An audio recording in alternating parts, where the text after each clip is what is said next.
Parmi les métiers de la forêt, le métier de bûcheron est certainement le plus connu.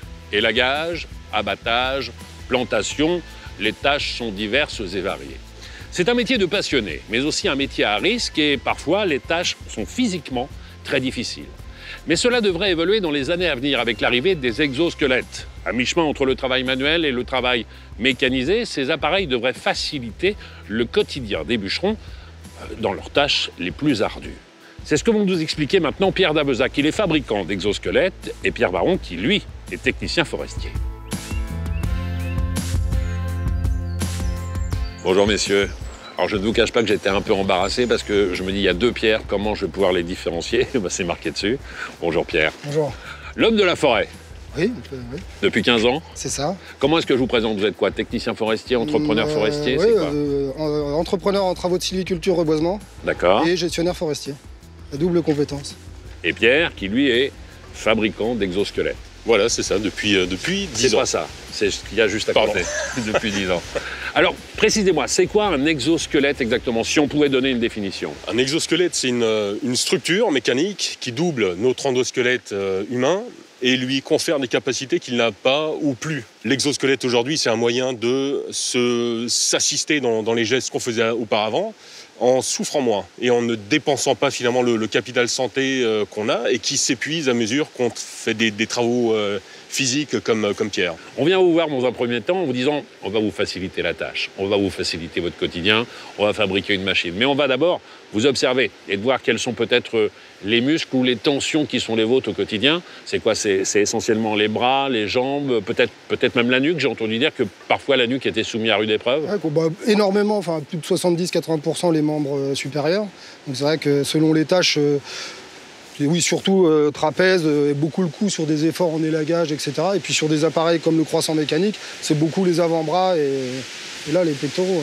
Ouais. Ça, c'est quoi exactement? C'est l'outil qu'on utilise. Au début, on passe avec des débroussailleuses à main, enfin à guidon. Et après, une fois que c'est beaucoup trop haut et que c'est à ce stade-là, c'est l'outil qu'on utilise pour dégager les plantations, les régénérations naturelles, c'est-à-dire mettre à espacement et choisir les essences qu'on veut faire pousser dans nos forêts.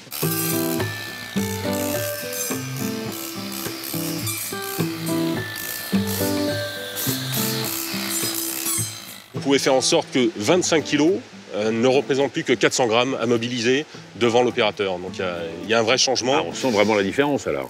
C'est ça. Et la manière dont ça fonctionne aussi, c'est d'aller emmener les efforts là où le corps est capable de les recevoir, c'est-à-dire essentiellement grâce à ces coussins sur la crête iliaque, sur l'os du bassin, et par ailleurs tout en haut au niveau du dos, sur ce qu'on appelle l'épine scapulaire. 4 ans de collaboration, c'est ça, pour arriver finalement à mettre au point cet appareil? Ouais, ça a commencé en 2018. Donc, comme disait Pierre, c'était un projet multipartenaire commandité par le ministère de l'Agriculture. Là, ça s'appelait Innovation et investissement pour l'amont forestier. Voilà. J'ai forcément été volontaire pour être cobaye. Voilà. On dit cobaye ou volontaire sain comme dans les tests ça, un peu. dans le milieu médical? Non, là, on était volontaire sain. Volontaire sain. Voilà. Et donc, à chaque fois, on vous met en place cet appareil qui, j'imagine, a énormément évolué. En 4 ans, entre le premier prototype que vous avez effectué et celui-ci, il y a eu combien de modèles différents? Alors, l'avantage d'un projet comme celui-là, c'est qu'on a eu le temps. On avait 4 ans, mais néanmoins, en 4 ans, on a eu le temps de repenser finalement le harnais de zéro, voir comment faire les choses au mieux, repenser l'architecture du bras, tester plein de choses. On a fait 6 prototypes. Un appareil comme ça pèse combien? 4,2 kg. Quand on vous met ça sur le dos, vous rigolez maintenant? Oui, c'est sûr que non, c'est pas le poids de l'appareil qui nous contraint.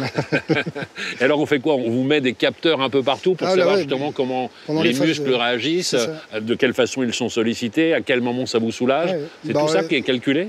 Donc là, c'est l'Institut technologique du bois qui nous a aidé là-dessus avec des électromyogrammes, des capteurs aussi GPS pour aller voir comment l'opérateur se déplace dans les parcelles. Et une étude était sortie à la fin de ce projet et qui disait que sur une tâche notée 7 sur 10 est ramenée à 3 ou 4, c'est-à-dire facile ou modérément facile, grâce à l'exosquelette. Donc on voit que c'est pas zéro. On voit que c'est pas 0, c'est pas 1. Ça reste physique, mais c'est nettement moins blessant et sollicitant au niveau musculo-squelettique. Alors, partons d'ailleurs un peu plus loin. Sans machisme aucun, les métiers que vous pratiquez étaient en grande partie essentiellement réservés à la jante masculine. Est-ce que ça a féminisé un petit peu les métiers de la forêt? Alors, les chiffres en forêt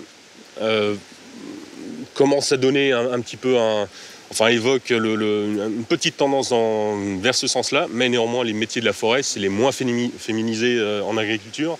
La filière bois, c'est à peu près 10%, paysage, c'est à peu près 12%, alors qu'ailleurs, on est déjà entre 35 et 40%. C'est quand même un beau métier. Ah oui. Est-ce que ça peut le rendre plus attractif, votre métier? Oui, on espère. Oui. On espère, ça ne sera pas ça qui va tout changer, mais évidemment que ça y contribue fortement.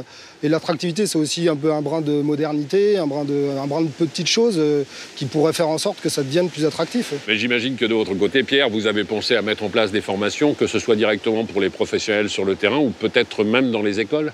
Ça demande de la formation, ça demande aussi de l'entraînement. On galère un peu, tu t'en souviens sûrement au tout début, viennent 2 semaines où on s'entraîne avec l'appareil, où la nouveauté est passée. Et au bout d'un mois, typiquement, on est opérationnel. Dans le cadre du projet, des écoles ont été approchées pour aller vraiment dans le nid, là où les futurs opérateurs forestiers sont formés, pour déjà leur donner le savoir-faire en termes d'usage d'exosquelettes avec des outils forestiers. Merci d'être venu au secours de passionnés comme Pierre pour leur permettre d'exercer leur métier dans les meilleures conditions. Merci à vous deux. Merci. Merci.